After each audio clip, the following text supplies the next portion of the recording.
what's up everyone?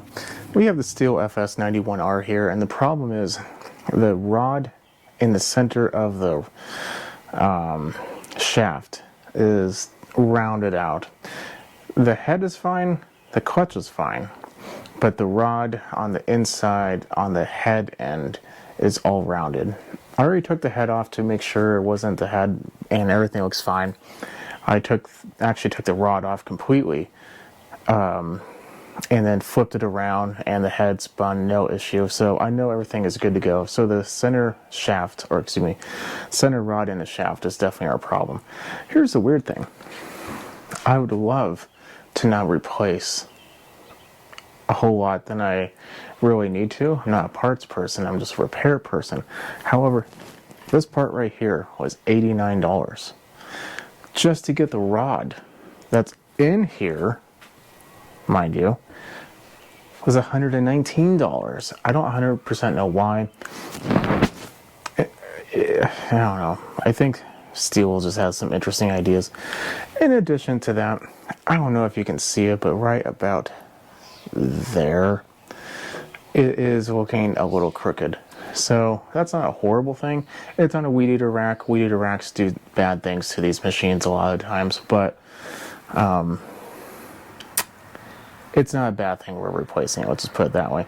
First things first, when you get a rod, if you go to your local supplier or online and type in FS91R parts, you'll see the whole part, and if you just type in, you know, the part number you need, it should come up with this, which I don't really have. I think, to be honest, I bought this at my local supplier, and they really wanted me to just do everything out of warranty, which I would have loved, except warranty only covers the shaft, not the rod inside, so yay.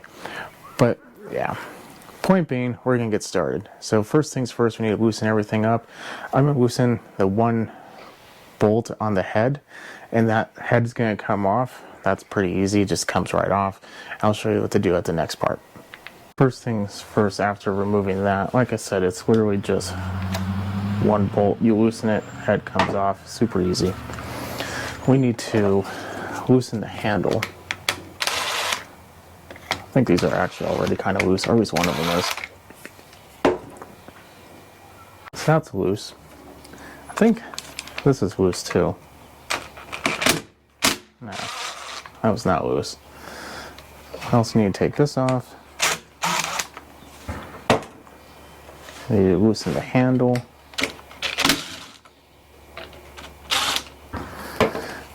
Now, we're going to take off the handle.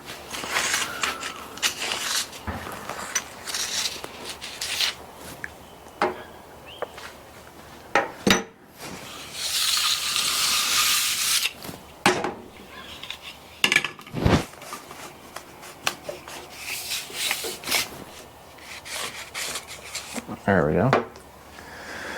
So, this end's a little cleaner, so we'll slide this off. It's a little mounting point for like a harness, I believe. I'm starting to get a collection of these. It's amazing. I have like 5 of them now, because the actual rod inside goes out quite often when you don't take care of it. So I'm starting to get quite a collection, but these shafts are very expensive sometimes. Not sure why this was so cheap, but it was. Okay, now we do want to make sure we're in the right orientation, that one without all the stickers and nonsense, because this side has like all the warnings and whatnot. That goes to the machine.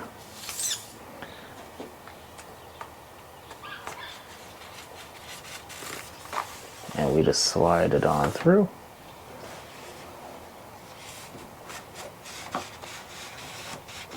Until it kind of bottoms out.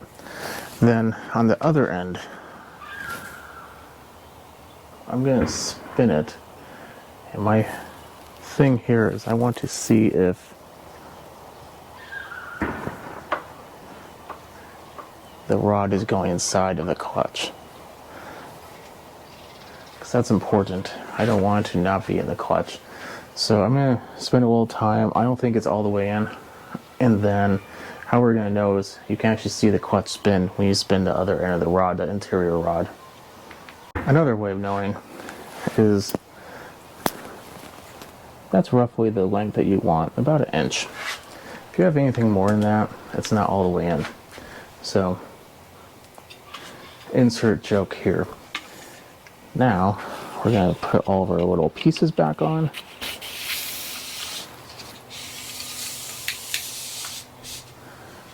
We'll put our handle back on.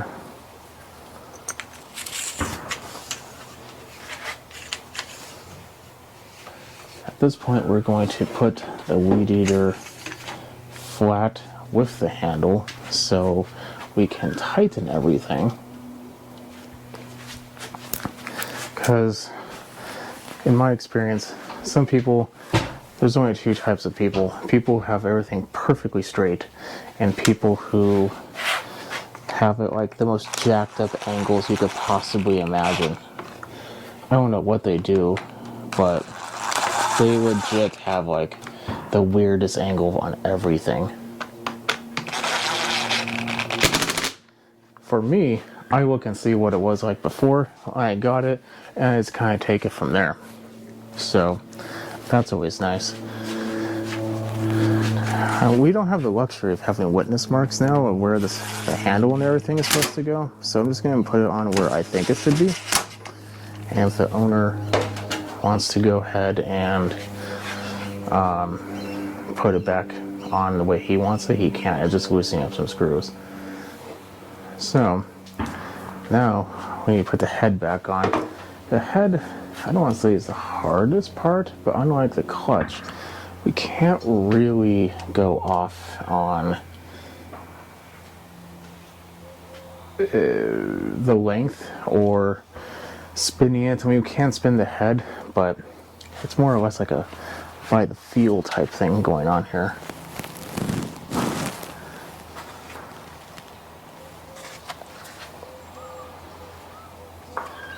This rod is greased, by the way.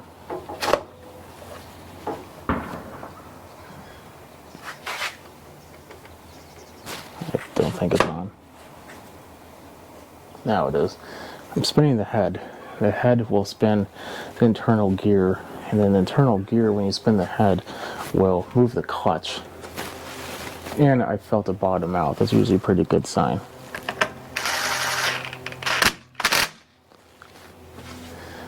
Okay, now all we need to do is give it a pull and make sure everything works as it's supposed to. I've never heard this machine run, so we'll hopefully not have to do any carb work. The owner didn't say anything about needing carb work, so I'm going to trust that we don't.